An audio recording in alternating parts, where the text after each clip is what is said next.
Oi pessoal, boa tarde, tudo bem? Eu tenho pensado sobre alguns assuntos no consultório, algumas coisas que têm se tornado mais frequentes, sobre algumas dúvidas, e trouxe então para a gente poder pensar juntos e conversando com vocês sobre isso. É um assunto que se refere tanto aos pacientes.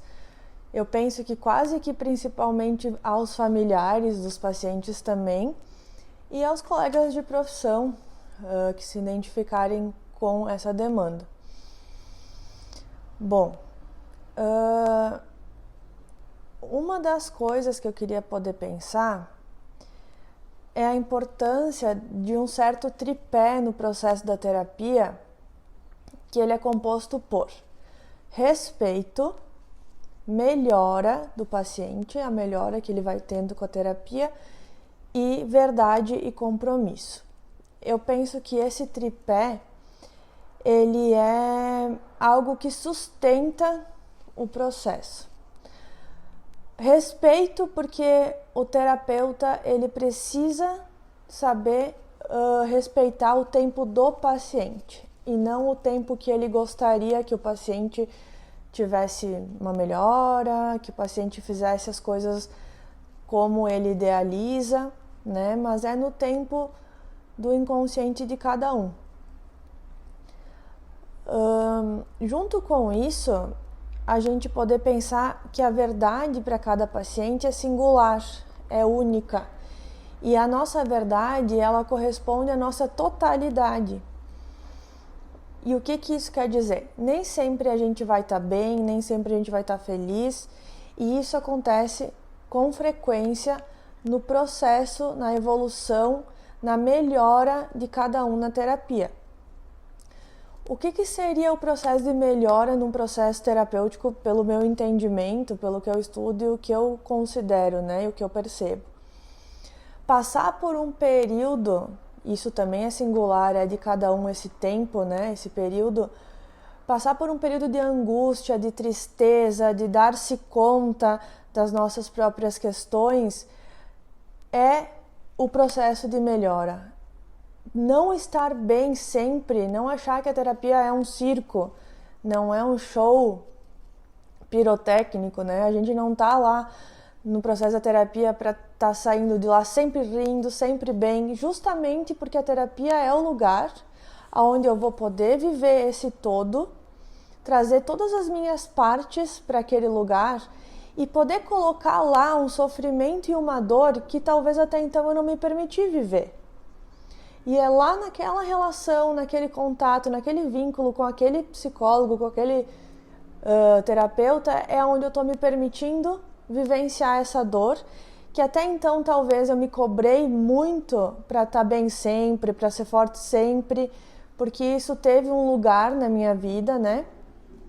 Esse lugar de fingir para mim mesmo, essa ilusão que a gente é perfeito, que a gente está no controle de tudo, que a gente está sempre bem, isso serviu para alguma coisa.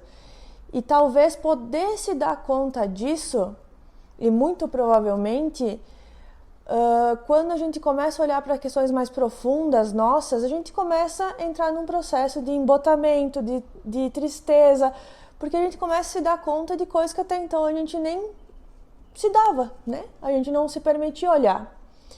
Então, faz parte do processo de melhora do paciente não estar bem.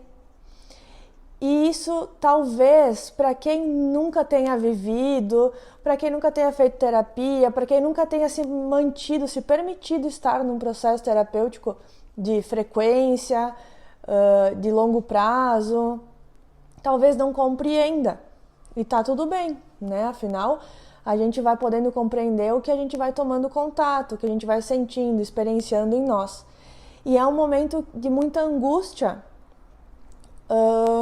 para os familiares, muitas vezes, principalmente dos pacientes adolescentes, adultos jovens, que ainda dependem dos pais de alguma forma, ou financeiramente, emocionalmente ainda. Os pais começam a ficar angustiados e se questionando, e até dizendo para o paciente muitas vezes nem ir mais na terapia, né? que tu tá indo naquela psicóloga ainda? Quando tu volta de lá, tu volta mais triste, tu tá ficando pior. Será? Será que esse pior não é a melhora do processo? Será que não é um lugar que ele está podendo se permitir mostrar as suas limitações, suas fraquezas, suas vulnerabilidades? E é um momento que às vezes os pais e o próprio paciente também não quer olhar para essas limitações em si e aí quer desesperadamente buscar uma medicação, porque não quer olhar para essas dores. O familiar também manda para psiquiatra de todas as formas, vai porque eu não estou conseguindo te tolerar mal. Talvez nunca tenha conseguido olhar para o filho e para si mesmo, muito provavelmente, né, com limitações, com fraquezas, e aí não tolera essa angústia de ver o filho mal. Então eu acho bem importante a gente poder pensar sobre isso, porque me parece uma fantasia, uma ilusão muito grande achar que o processo de melhora na terapia é tu ir lá 2, 3, 4, 5, 6 sessões, 3, 4, 5, 6, 7 meses e tá sorrindo e tá tudo bem, tá tudo ótimo. Eu, no mínimo, desconfiaria desse processo. Né? É claro que com o tempo a tendência é que a gente vá se dando conta de quem a gente é, mas isso não quer dizer que a gente vai estar vivendo num circo, né? E que tudo vai ser engraçado. Afinal, a vida não é assim e a terapia também não deveria, ao meu ver, ser assim. A vida, por si só, ela não é perfeita. E se tem alguma terapia, alguma modalidade terapêutica que apresenta algum tipo de perfeição e de ideal de vida, tem alguma coisa errada aí, né? Justamente a gente tem que aprender a ser humanos, que é algo que penso que a gente esqueceu muito isso, né? Viver esse óbvio da vida, viver o singular, viver o simples, viver o que é de cada um, respeitando as suas limitações, respeitando os seus desejos, e por isso eu penso que a gente tem que olhar com cuidado para tudo isso, entendendo esse tripé de respeito do tempo do paciente, o que é a melhora na terapia, em compromisso sempre com a verdade de cada um. Certo? Então é uma reflexão para a gente refletir juntos. Boa semana, até mais!